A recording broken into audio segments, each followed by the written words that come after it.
Good evening, everyone, et bonjour tout le monde. Ça me fait très plaisir de vous accueillir ce soir. I'm so happy that everyone is here tonight.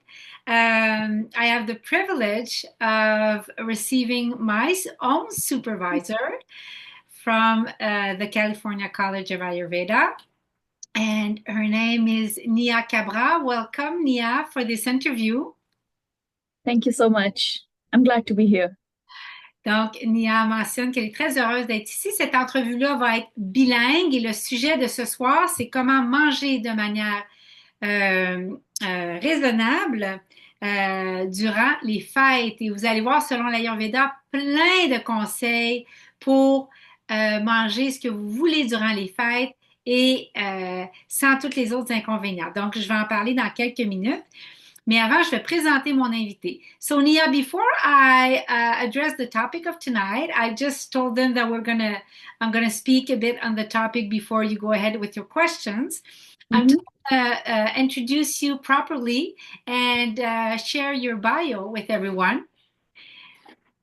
So, Neha Kabra is a certified clinical Ayurveda specialist from the California College of Ayurveda. She has been a teacher and practitioner of Ayurveda in the United States for the past 4 years. She is a faculty at the California College of Ayurveda and maintains as well her personal private clinical practice in the Bay Area of California.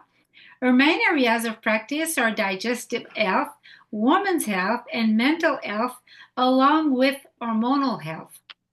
She's a mom to a 2-year-old baby boy and now enjoys bringing Ayurveda into childcare too. And the topic tonight is eating responsibly during holidays. So it's a fabulous topic. I'll just translate your bio and then we'll be able to jump into the questions. So, Neha Kabra est une clinicienne ayurvédique spécialisée du California College de Ayurveda. I forgot to mention you are also from India. Yes. So how fortunate can we be? Alors, Nia est originaire de l'Inde. Elle est une enseignante et une praticienne en Ayurveda des États-Unis depuis les 4 dernières années. Elle est membre de la faculté du California College de l'Ayurveda et également a sa pratique privée dans la région de Bay en Californie. Ses sphères de pratique sont la santé digestive, la santé de la femme, la santé mentale et avec la santé hormonale. Elle est aussi mère d'un enfant, d'un jeune garçon, d'un bébé de 2 ans et maintenant adore aussi amener l'Ayurveda auprès des enfants, donc pour les enfants. Alors, le sujet de ce soir, c'est manger responsable durant les fêtes. So, Nia, perhaps you want to introduce the subject. So, or do you want me to do it? Oh, I can do it if you don't Okay, mind. sure. I'd love to hear you. Why this subject? Yeah. Um, Thank you for joining, everyone. I'm super, super glad to be here. And Marie-Helene, she is one of my favorite colleagues now. She used to be one of my interns, but she is my favorite colleague at this point. And I'm really glad that we're doing this interview here. So the topic of eating responsibly for the holidays, that came up because, well, we are very close to the holidays. We're already done with Thanksgiving. And now we are close to Christmas and New Year. And we all love to eat because that is one of the ways that we celebrate life and celebrate festivals. So it's really great to be able to eat good food when you are celebrating. But then, just a couple of days or a week after that, when you have that extra bloating, that extra weight that you carry, that can leave you sad. So it necessarily doesn't have to be like that. We can actually make sure that we eat everything we love, but we can still eat it in a way that it doesn't give us those extra pounds, that extra puffiness, or extra bloating. And we can still enjoy our festivals and then enjoy the way we look immediately after the festival. So that's one of the reasons that this topic was selected for this time because, well, you are approaching holidays, and this time you can eat in a way that it doesn't make you feel guilty after the holidays. I love it. Let me just translate that for everyone. Donc, Nia a choisi le sujet parce qu'elle disait on est proche du temps de Noël, on est proche du temps des réjouissances et c'est comme ça qu'on célèbre la vie, c'est qu'on aime manger et on aime partager et on aime pouvoir aussi goûter à tout et puis être généreux en tout. Et donc, mais quelque peu de temps après, quand les fêtes sont terminées, quand le temps des réjouissances et le nouvel an est terminé, bien là, on a pris du poids et, et puis on n'aime plus comme on est rendu, on est gonflé, la digestion se passe pas bien puis on se sent coupable. Puis elle dit l'idée, c'est de pouvoir profiter du temps des fêtes parce que ça n'a pas à être ça. Ça n'a pas à être de cette façon-là. Et elle va nous partager les trésors de l'Ayurveda avec les règles d'or pour justement pouvoir profiter de manger de ce qu'on aime durant le temps des fêtes. Et tout de suite après, aimer de la façon à quoi on ressemble et être bien dans notre peau, même si on a profité. Donc, c'est pas nécessaire de fêter les fêtes en se sentant coupable, puis gonflé, puis en ayant pris du poids, puis après être pas bien. On peut vraiment fêter les fêtes, partager, manger, fêter les réjouissances et après aimer tout de suite notre image et comment on se sent en entrant dans la nouvelle année. So I wanted to ask you, first of all, first question, does Ayurveda say no to rich holiday food and sweets? What is Ayurveda's perspective on holiday foods and sweets? Um, no, we in Ayurveda we don't say no to pretty much anything. You know, we say no to no. We don't say no to anything in Ayurveda. Ayurveda is basically all about living your life in a disciplined way.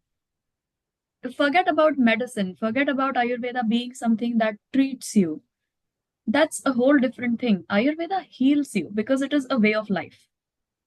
It is just lifestyle guidance. How should you lead your life overall? And food is a very, very big part of our life. We eat food 3 to 4 times a day. And it is a very, very major part of each and every day of our entire life. If you say no to food, that is a little bit unfair, right? So Ayurveda doesn't say no to anything, even sweets, even oily food, even rich food. Ayurveda talks about this concept of moderation. You know, you can eat anything you like.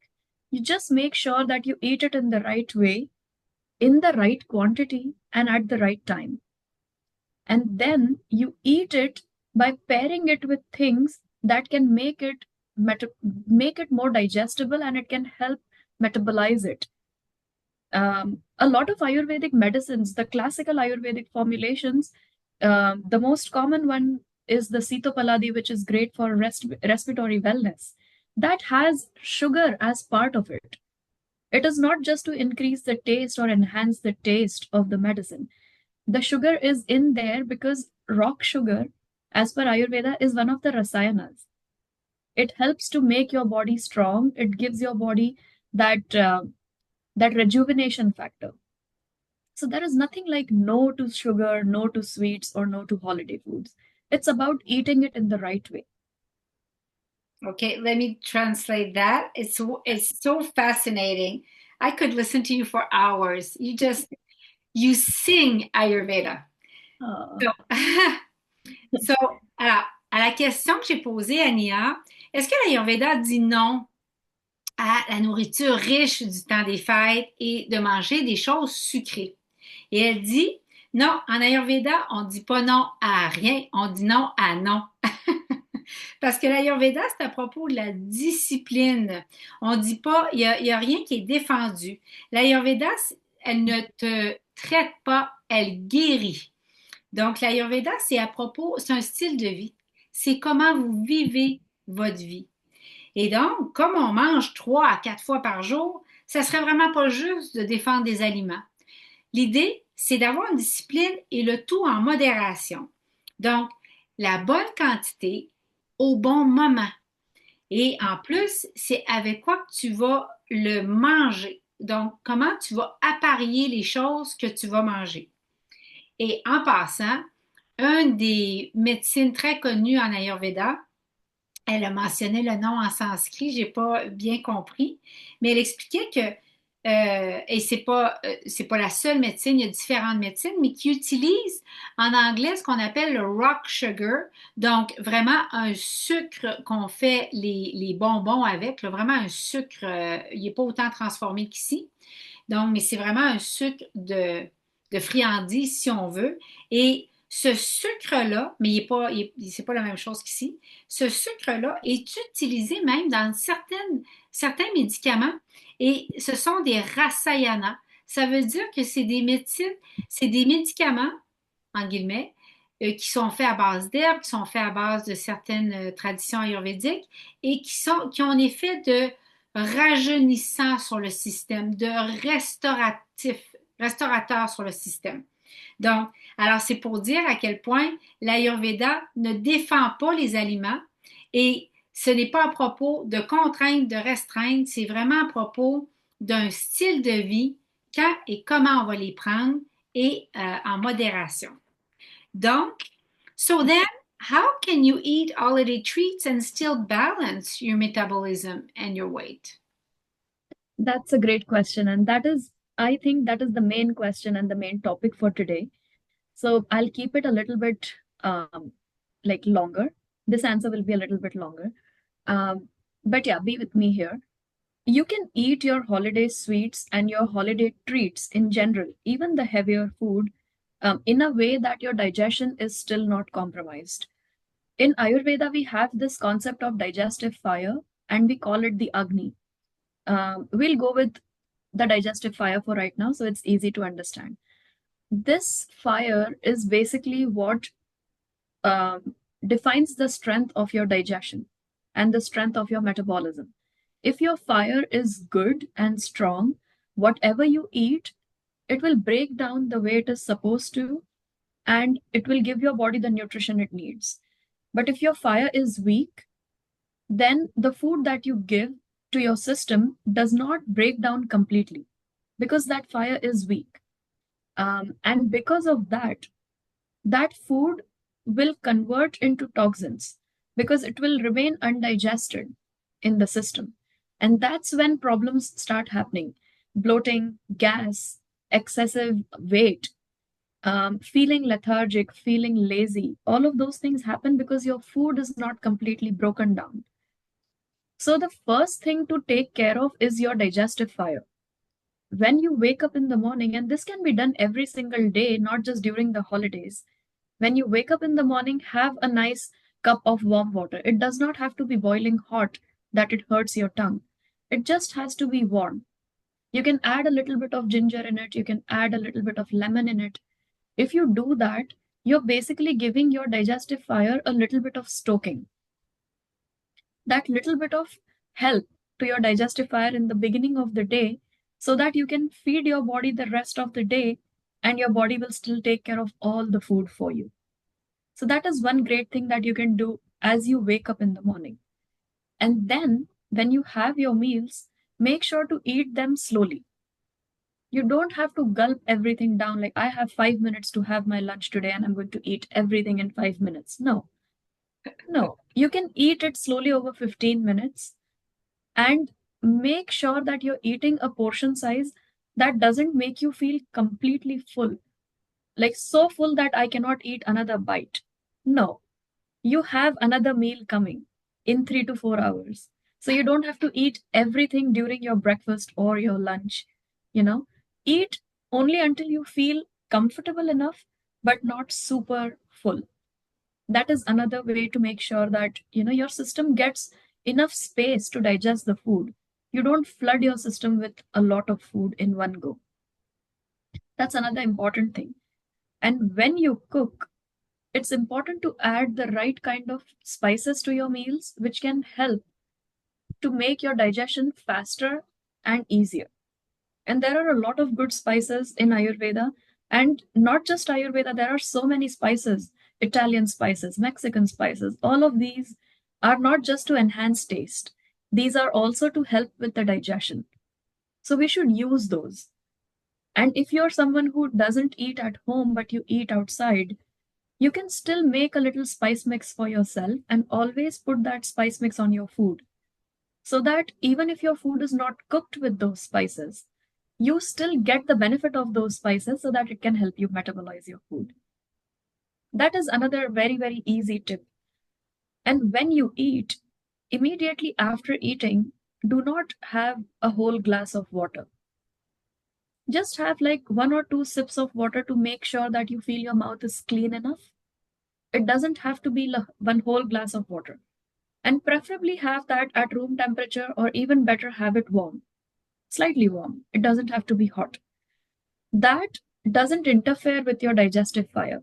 If you drink a whole big mug of water or a glass of water, then your digestive fire is basically you're pouring water on your fire.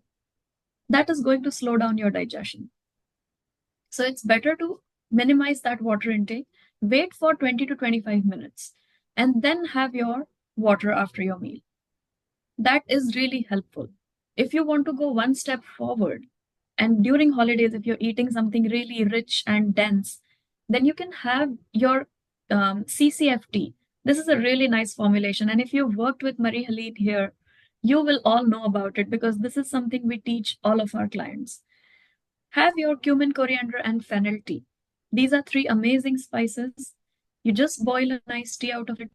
You drink that. It will give your digestive fire more help to help your body. So in between meals.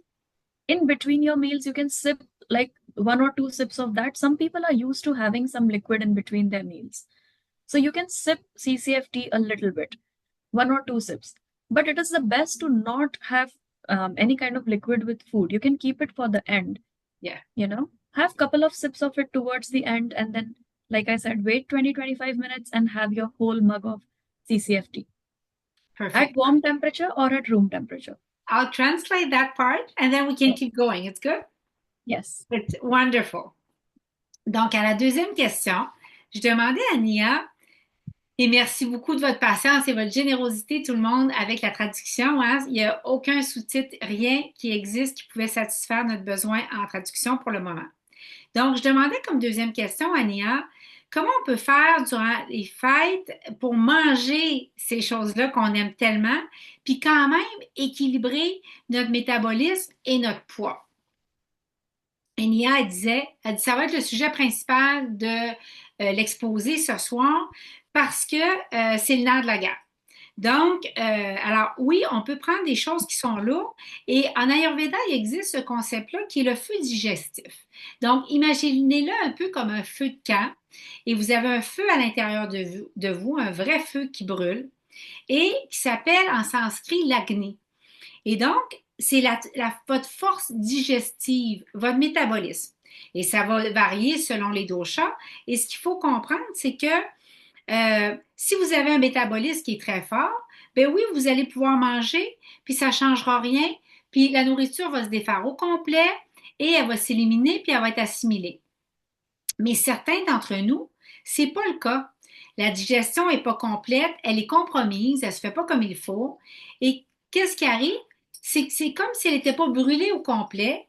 Et donc, ces aliments-là, qui ne sont pas tout défaits, se ramassent comme étant des toxines dans le corps. Et cela crée de la léthargie, crée du ballonnement, crée une élimination qui est plus difficile.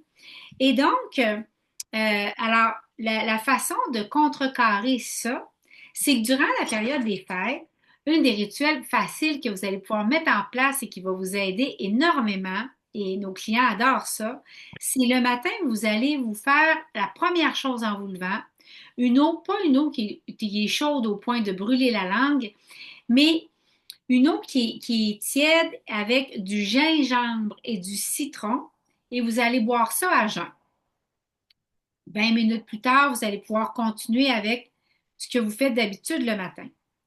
Mais le fait de prendre ça va augmenter votre feu digestif, votre agni, et ce qui fait qu'il va mieux vous supporter et être plus haut et plus élevé comme métabolisme et force digestive pour bien digérer le restant de la journée. Aussi, vous allez vous assurer durant la journée de manger très lentement.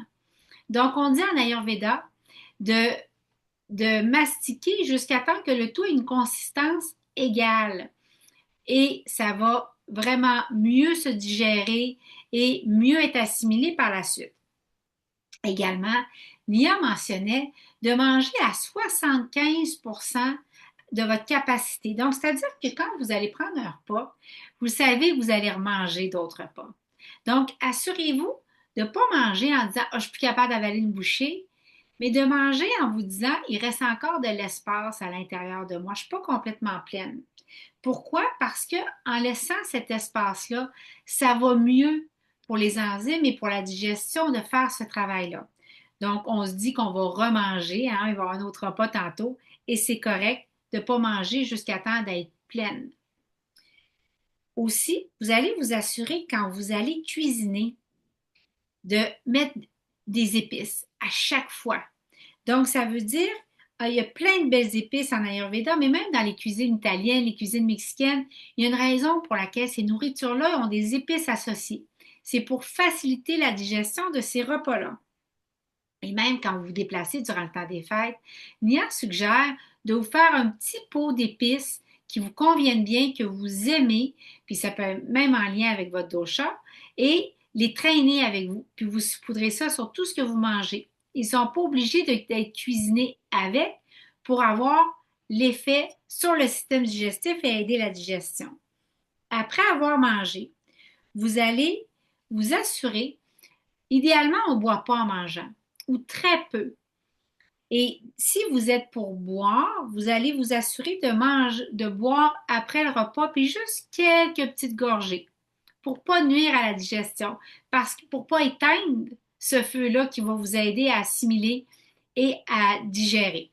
Et donc, 20-25 minutes après, vous allez pouvoir boire davantage, puis ça va être correct. Et Nia recommande de vous faire un thé durant la journée avec 3 épices qui sont tellement prisées. C'est le TCCF en Ayurveda qui est un des protocoles forts et qui est cumin, coriandre, fenouil.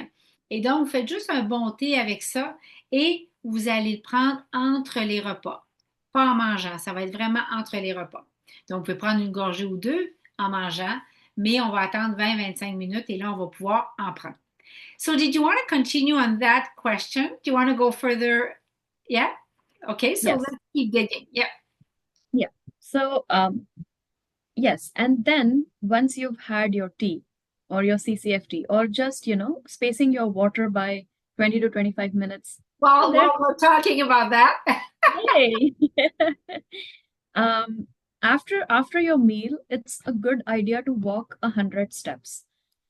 Instead of just eating your meal and sitting right there, or maybe, it's even worse to lie down or take a nap. It's the best thing to walk at least 100 steps. And this is the concept of Shatapavli in Ayurveda. Very, very recommended for anyone who wants to keep their digestion great. Walk 100 steps, do a little bit more if you like, and then sit in this position called the Vajrasana position. And you sit in it for 2 to 3 minutes or maybe longer, how much ever you can manage. That assists your digestion and downward flow of your food, downward movement of the food, where it is basically supposed to go as it gets digested. So that. Another thing really important is to avoid daytime naps. Do not take nap during the day. It is not great for the body. The body was meant to rise in the morning and sleep at night.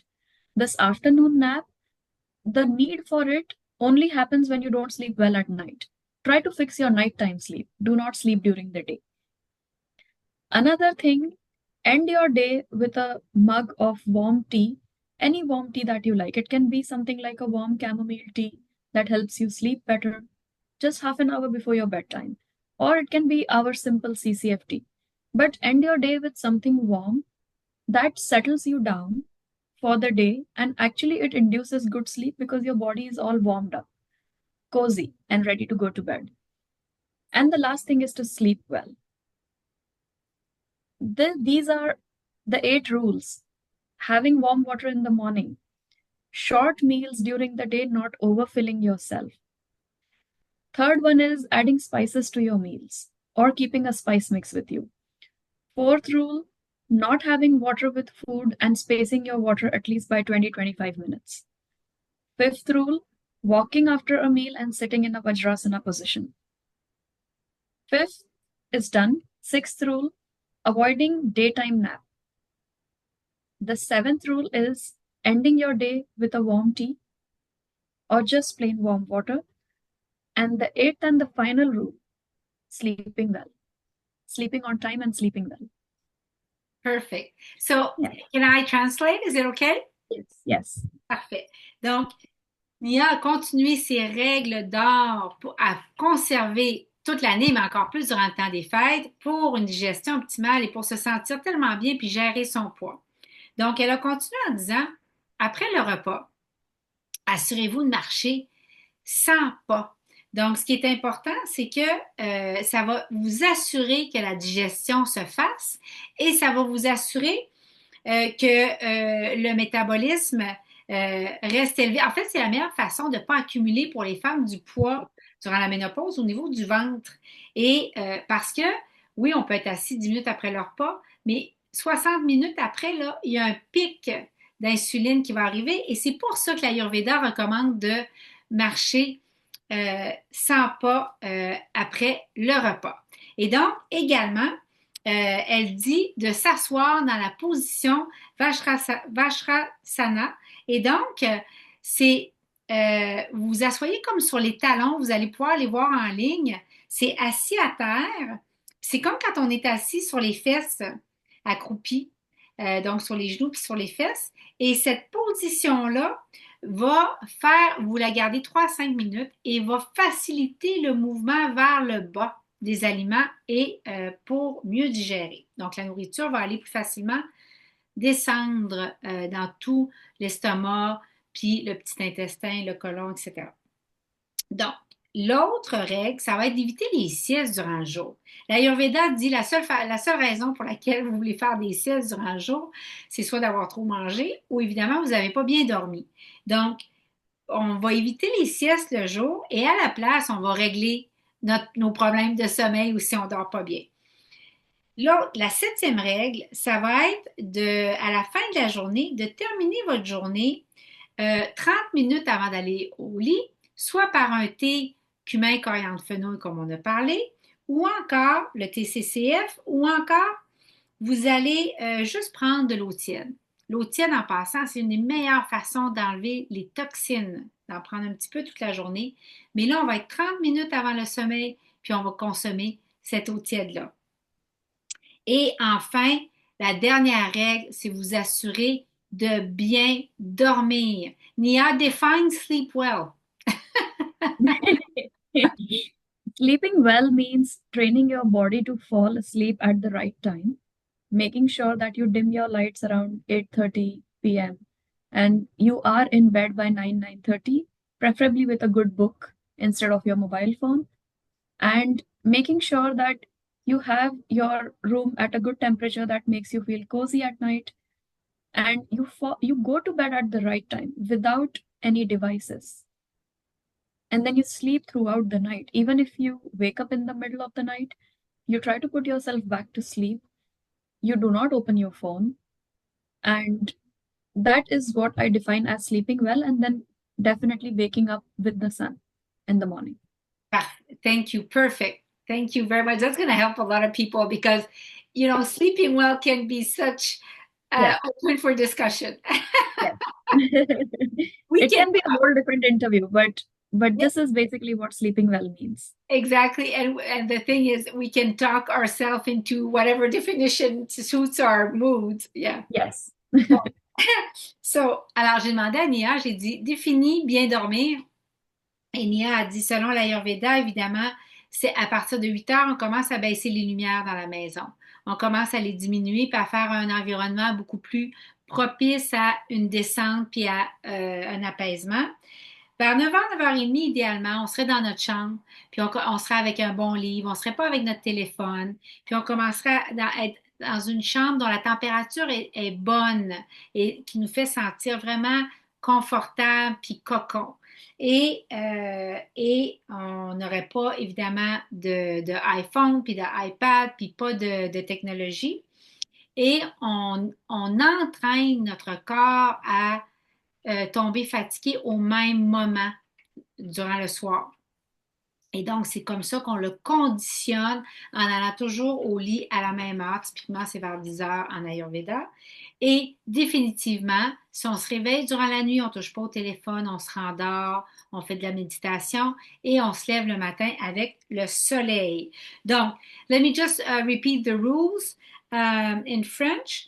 So, alors, je répète qu'il y avait de se réveiller avec, donc dans les règles d'or, se réveiller le matin avec une eau tiède, gingembre et citron, manger tranquillement ses repas, mastiquer jusqu'à égale consistance, ne pas manger plus que 75% de se sentir pleine, rester encore confortable après un repas, euh, cuisiner avec des bonnes épices, en mettre suffisamment.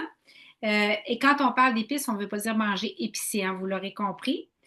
On parle de goûteux. Et après avoir mangé, vous allez juste prendre un petit peu d'eau, minimiser l'eau vraiment en mangeant pas d'eau idéalement, juste quelques petits sips après le repas et attendre 20 à 25 minutes avant de consommer des liquides. Vous allez prendre un thé cumin, coriandre, fenouil, le fameux thé CCF, entre les repas. C'est juste ça, le TCCF va faire des miracles pour vous, je le dis par expérience. Vous allez vous assurer de marcher après avoir mangé. Vous pouvez prendre quelques minutes, évidemment, 10-15 minutes, mais après, on marche. Euh, vous allez éviter les cils durant le jour, prendre une tisane, ça peut être camomille et lavande, une eau tiède seulement, le TCCF 30 minutes avant d'aller au lit. Et vous allez vous assurer de faire une descente vers le sommeil tel que je l'ai mentionné. Now, do you want to go on? I would like to ask you the next question, unless you wanted to add something. No, please, let's go to the next question. Okay, perfect. I am loving this, loving this. I could pick your brain like for hours. So, what are the cooking tips and eating tips for optimum digestions in Ayurveda? Okay. Let's talk about a few cooking tips first, and I'll Okay. keep it very simple. Cook very, very simple food at home. First tip. Let it be full of whole grains, preferably something like whole wheat, whole rice, quinoa, anything like that, semolina. Avoid processed food, right? Choose your oils very carefully because those are the ones which are important for your heart health. Choose healthy oils like ghee or extra virgin olive oil or coconut oil for your cooking. Try to avoid all of these processed refined oils. They are not great for the body. When you cook, use spices which are good for your body type. Definitely get your body type revealed to you by taking a dosha quiz with Marie Helene. And choose your spices according to that. And when you're cooking with something like lentils, always soak them overnight or at least for 3 to 4 hours before you cook them. Even the ones that are canned, would you do that with the one that are already like cooked and canned, or would you just rinse them and that's it? The canned ones you can rinse and use them, But but you're if you not, yeah, you're not fond of the canned right? no, Yeah. no, because a lot of stuff goes into that to keep it edible for a long period of time. I wouldn't say to keep it fresh because it is not fresh. To keep it edible for a long period of time, a lot of stuff goes into it. And it is always nice to just soak your lentils overnight and sleep like a baby. And in the morning, when you wake up, your lentils are ready for you. So, you don't have to work to do that. You just have to soak them and go to sleep. So that is for cooking. And we'll talk about a few eating tips after this. So let me just repeat. I just wanted to make sure I didn't miss anything. You Yeah. said simple foods and like whole grains, whole wheat, whole rice, quinoa, semolina, no processed food, ghee, extra virgin oil, coconut oil. Would you recommend sesame oil like we see sometimes in Ayurveda? Yes. Extra virgin coconut oil, extra virgin sesame oil, extra virgin olive oil. These Yeah, three. olive oil. Sorry about that. Sesame oil, you're good with that too. Okay. Yes. Eat And according. Yeah. ghee. And ghee. And ghee, correct. And eat according to the dosha. And the lentils, you want them dry and then soaked overnight, and no Yes. canned ones, ideally. Yeah, No canned ones, ideally. perfect. Okay, so I'll just translate that. Thank you.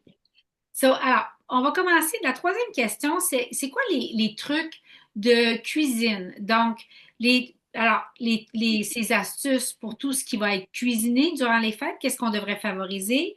Et également, les conseils lorsqu'on mange en Ayurveda pour la digestion optimale. Donc, Nia disait, gardez votre nourriture extrêmement simple. Donc, on veut du blé entier, du riz entier, on veut du quinoa, on veut, je ne sais pas comment le dire en français, mais c'est semolina, donc euh, c'est un autre grain. Et on veut éviter évidemment les nourritures transformées. Ça, la plupart de vous le savez déjà. Mais on va cuisiner ces aliments-là avec du ghee. On va favoriser l'huile d'olive extra vierge, de l'huile de coco et de l'huile de sésame pour cuisiner. Également, vous allez manger selon votre dosha, mais essayez de aussi incorporer à votre alimentation des lentilles que vous aurez fait tremper toute la nuit. Alors, évidemment, ce qui est en canne, Nia ne le favorise pas parce qu'il y a beaucoup de choses qui vont dans le canage de ces aliments-là et notamment, elle dit, c'est pas frais. C'est mangeable, mais ce n'est pas frais. Et l'Ayurveda considère tellement important le fait de consommer des aliments qui sont remplis de prana, donc très près du moment où on les a, où on les cuisine, où on les mange. Donc, il y a un effet très important au niveau de la conservation des aliments, des vitamines et des nutriments dans leur entièreté. So you can go ahead with, probably you wanted to go ahead with the eating tips. Yeah. And about the eating tips, we already spoke about the 8 ways to eat your food responsibly. So that, and on top of that, just one big takeaway to always cook your food and to avoid eating raw food.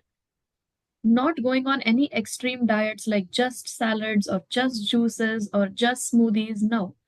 Eat your food when after you cook it. It is meant to be cooked. If you eat it raw, the digestion gets compromised. Salads are not the greatest meals to eat. You should cook your vegetables. And another thing is, please eat food. Do not eat protein or carbohydrates or fat or starch. Eat food. You don't have to talk about protein, carb, and fat all the time. Just eat fresh food. And why do you say that? I love it because people are going to go, why is she saying that? What does she want us to understand when she says that? So, when I say that, what I mean is if you're eating a bowl of rice, you don't have to think, oh my God, I ate fat or I ate starch today. No, you just ate food. It is a comfort food. It is great. If your body thinks that it has eaten something nice, warm, healthy, and nourishing, it will nourish your body.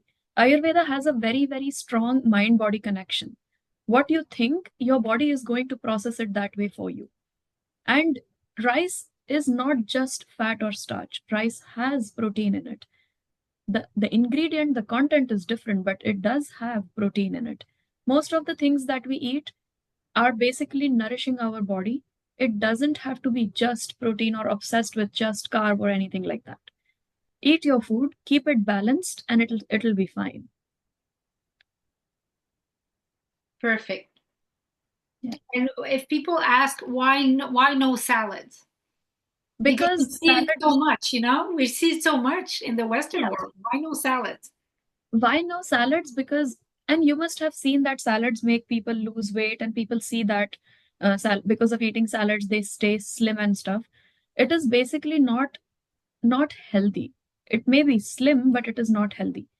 The reason is that salads are raw and they are very difficult to digest. They are full of fiber. It is very difficult to digest. Most of it doesn't even get digested. It is just eliminated that way without being digested. And your body is not getting enough nutrition. That's why your body is losing weight. It is actually depriving yourself of nutrient instead of getting healthy. You're getting skinny, but you're not getting healthy. Ah, Instead, if you cook the same vegetables and eat them, you're going to be healthy and you will also keep your weight in check. correct, because they're going to be assimilated. But yes, it is important that you get nutrition out of your food. Your food is not, you don't eat food to be slim, you eat food to be healthy. Love that. I love that. Let me translate that. Yeah. Donc, alors, dans les conseils de Nia sur maintenant, parce qu'évidemment, on vient de parler des 8 règles concernant comment manger en Ayurveda durant le temps des fêtes. Mais là, elle voulait ajouter quelque chose à ce stade-ci. Elle dit, je vais vous donner quelque chose vraiment à réfléchir et avec lequel repartir de l'entrevue. Elle dit, premièrement, elle dit, ça va être important d'éviter de manger du cru. Puis là, évidemment, dans notre monde occidental, on va dire, ben, ça n'a pas de bon sens. Tu sais, les salades, puis manger beaucoup de cru, puis on entend que ça nous rend mince, puis quand je mange des salades, je mincis. Elle dit oui, elle dit, c'est vraiment important, elle dit, de comprendre, premièrement, les salades, oui, ça va vous rendre mince, mais ça ne rend pas en santé parce que c'est très fibreux et c'est très difficile à digérer. Et en passant, je le vois même chez des clientes aussi avec qui je travaille, quand tu manges du cru, il y a beaucoup de problèmes de ballonnement et de gaz et de digestion qui est compromise. Donc, en Ayurveda, on va, puis en passant, parce que justement, c'est pas digéré, souvent ça passe tout droit, c'est même pas complètement assimilé. Et oui, tu mincis, mais elle dit, on mange pas pour mincir, on mange pour être en santé. Et donc, elle disait, donc ça va être important de manger de la nourriture et d'arrêter de penser, je mange des carbohydrates ou je mange de la protéine ou ah là j'ai mangé du gras. Non, elle dit comment tu fais quelque chose, c'est plus important que ce que tu fais. Et en Ayurveda, il y a une grande connexion avec l'esprit et le corps. Et donc, quand tu manges un bon bol de riz, dis pas ah ben j'ai mangé des hydrates ou j'ai mangé. Non, il y a de la protéine dans le riz. Elle est composée différemment, mais il y a de la protéine dans le riz. Et donc, elle disait, quand tu manges, dis je mange quelque chose de bon, puis c'est plus important comment tu le manges que ce que tu le manges. Et ce que ton esprit va se dire pendant que tu consommes un aliment va avoir une portée sur l'assimilation et la sécrétion des enzymes et toutes les réactions biochimiques vont être en lien avec comment tu vas te permettre ce repas-là, puis te permettre d'en profiter. Yeah, I think I've translated correctly. So beautiful. Okay, so do you want to talk a little bit about? Did you want to? Do you have anything you wanted to add to that question, or do you want No, me to? Okay, no, so that's complete. perfect. So I wanted to know what. There's one thing, Nia, that we hear about a lot in our Western world, and it's about seasonal cleans and doing cleans. Now, Yeah. what does Ayurveda recommend seasonal cleans? What's your take on this? Ayurveda has this process of detoxification, and people who are actually following those 8 guidelines that we talked about, if you follow that on a day-to-day basis, you don't really need to do too much of a cleanse with the seasons. But for people who are not very, very mindful of the way they live their lives or eat their food. Yes, seasonal cleanses are a good way because every season is different and it affects the internal environment of the body. So these cleanses are just about, a spring cleanse, which will focus more on eating light food and greens to detoxify your body. A summer cleanse, preferably focusing more on hydrating foods and cooling foods, you know. Maybe a fall cleanse, which is more about eating warm food, which grounds you because you're entering into this climate which is more cold. And then finally, the winter, which is very, very, a transition from fall, eating nutrient dense, comforting food so that your body can trap the heat inside because food is also like insulation. So, just that. Yes, we do recommend it for people who are not able to practice mindful eating for the whole year.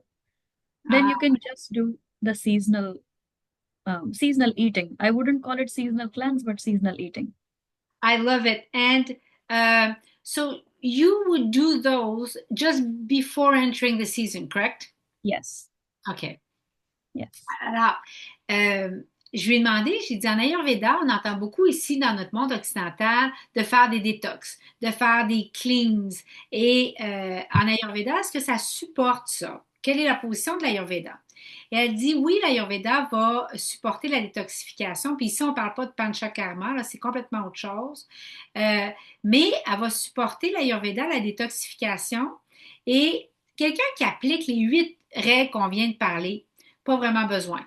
Parce que c'est quelqu'un qui est déjà discipliné, puis qui déjà, à chaque jour, il y a une conscience qui est là de bien faire des protocoles pour vraiment prendre soin de son flux digestif, puis de son métabolisme.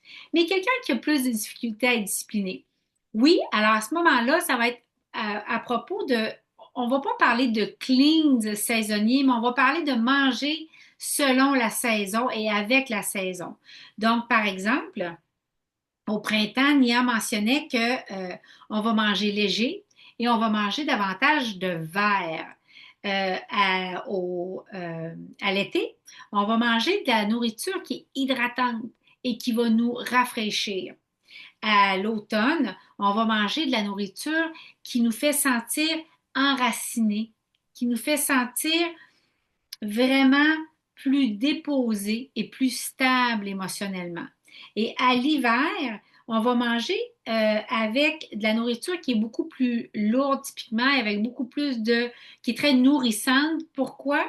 Parce que cette nourriture-là va devenir un peu comme notre isolation contre le froid et elle va garder la chaleur. Donc, excellent. So did you, so I wanted to ask you, is weight then an indicator of fitness and wellness in Ayurveda? How do you view weight? Well, weight is your presence on this world, your presence in this world and your presence on the earth. It is not an indicator of fitness or wellness.